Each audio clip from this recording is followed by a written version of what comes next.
Hello and welcome to the Southeast Iowa Union News Break. I'm your host, Nick Steffens. It's been a big few weeks for the Washington community. On the heels of a Great Places recognition in late July, the city was announced as an All-Star Community Award winner and Iowans Unite Community Contest winner August 2nd and 3rd, respectively.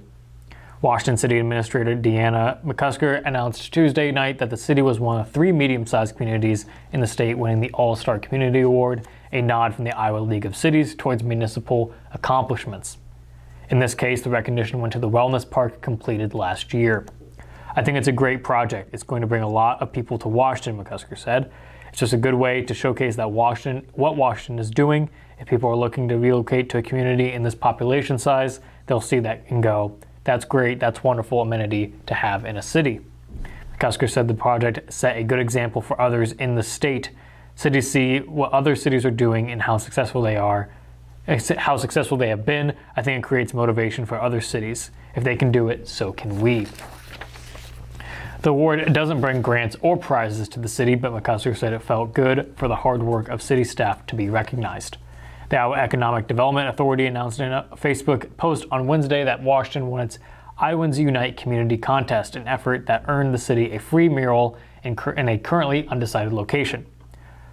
Much of that effort was driven by Isabella Santaro, the community member who also happened to write the essay selected for one of the contest's challenges. It just gives me goosebumps, Washington Chamber of Commerce Director Michelle Redlinger said in a news release. She was an integral part of both steps that resulted in Washington being selected as the grand prize winner. Santaro, for her part, said she was passionate about the effort from the start. The downtown entrepreneur has taken part in several mural-related efforts through other organizations, including the Hotel Motel Committee installation of a mural on the State Theater. It's kind of been my life mission since I've lived in Washington, she said. When I saw the opportunity for the contest, I'm like, you can't win if you don't play. Let's give it a shot. This lines up everything I stand for. The location of the 1,500 square foot mural is currently undecided. Contest guidelines say it must be installed in the entrance local shopping district or in the downtown area, with completion by the end of the year. Kathleen Ameline of Washington won a blue ribbon and a red ribbon in the annual National Norwegian American Folk Art Exhibition at Vesterheim, the National Norwegian American Museum and Folk Art School. This judge exhibition is made possible thanks to generous support of the Vesterheim Annual Fund from Decor Bank and Trust and Iowa Arts Council, a division of the Iowa Department of Cultural Affairs, and as well as the National Endowment for the Arts. It was on display from July 2nd to July 30th. Online won awards in the weaving category for woven bands, one titled Granddaughter's Confirmation Band, and the second, Oseberg Endless Sign Band. Online said, I'm an artist and also a teacher from Washington, Iowa. I began investigating the process and project of band weaving in 2016. I became interested in reading the Norwegian symbols that are woven into historic bands and was inspired to make my granddaughter's confirmation belt to protect her from harm. The protection is historically strengthened by the giving of one generation to the next. Omeline's second band was inspired by an intertwined protective pattern that came from the treasure trove of the Oseberg Viking ship dated to 850 AD. Each year, judges award blue, red, and white ribbons representing the points that accumulate over successive exhibitions toward a Vesterheim Gold Medal. Judges also represent honorable mention and best of show awards, and the public votes for People's Choice Awards. That was our top stories. It is now time for obituaries. William John Hoot Wilson of Mount Pleasant passed away on August 4th at the age of 57. A celebration of life will be held on September 17th from 5 to 8 p.m. at the Moose Lodge in Mount Pleasant. Elliott Chapel, New London is helping with arrangements. Dr. Harold C. Pete Rankin passed away August 4th at the age of 87. A private family funeral will be held. Olson Powell Memorial Chapel at Mount Pleasant is in charge of arrangements. John Clark Schlatter of Hopkins, Minnesota passed away February 10th at the age of 69. A celebration of life will be held at the First Baptist Church Fellowship Hall after a graveside service will be held at 1 p.m. on August 13th. The Olson Powell Memorial Chapel is helping with arrangements.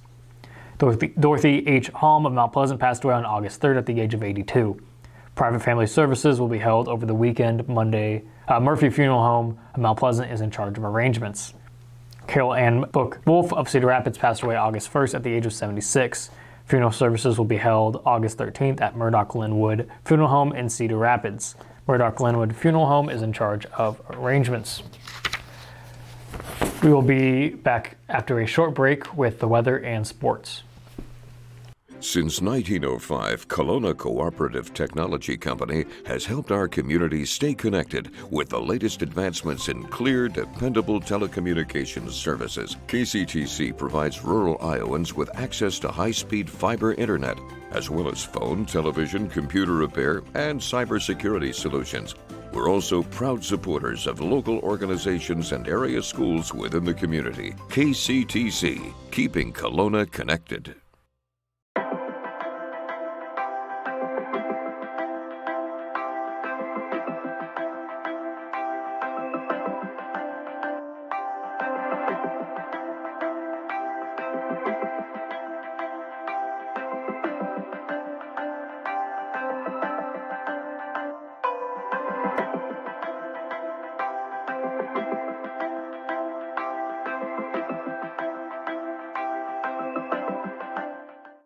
Hello and welcome back to the Southeast Iowa Union News Break. I'm your host, Nick Steffens. It is now time for the weather. After a rainy morning, we can expect some sunshine to start poking out of the clouds. The high for today is 78 and the temperatures will drop down to 58 overnight. Tomorrow there will be more sun with a high of 82 and a low of 57. And there'll be even more sun on Wednesday and a high of 86. The clouds will make a return on Thursday, however, as temperatures drop back down to 82. Friday, we'll see temperatures back down into the 70s with a high of 79 and partly cloudy skies. That was the weather. It is now time for sports. Sports, brought to you by Fairway.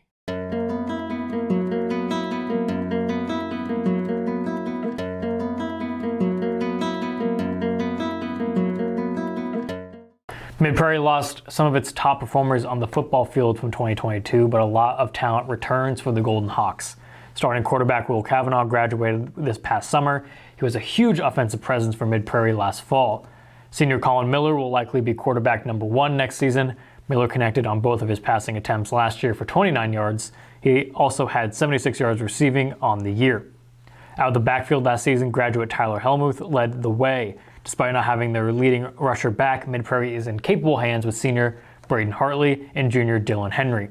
Hartley rushed for 582 yards and 10 touchdowns in 2021, while Henry finished with 199 and 1 touchdown. Leading receiver Jackson Pennington also graduated. Pennington had 37 receptions for 366 yards and 5 touchdowns. Graduate Jared Hoffman followed with 183 yards and 3 touchdowns on 12 receptions. Returning leading receivers for the Golden Hawks are seniors Kane Brown and Grady Gingrich. Brown ended with 10 receptions and 168 yards. Gingrich tallied 98 yards on 6 receptions. On defense, leading tackler Justice Jones will not return. He had 69.5 tackles in 2021. Seniors Hartley and Terry Bardemanave had the most tackles, 47.5 and 37.5 respectively. Mid-Prairie will be without some of its best performers on the football field in 2022, but the Hawks have plenty of firepower to see success. The Golden Hawks went 6-4 in 2021. This season they will face the same opponents with a chance to redeem their losses to Sigourney Keota, Regina Catholic, and Williamsburg. The 4th loss came from West Marshall in the second round of Class 2A playoffs.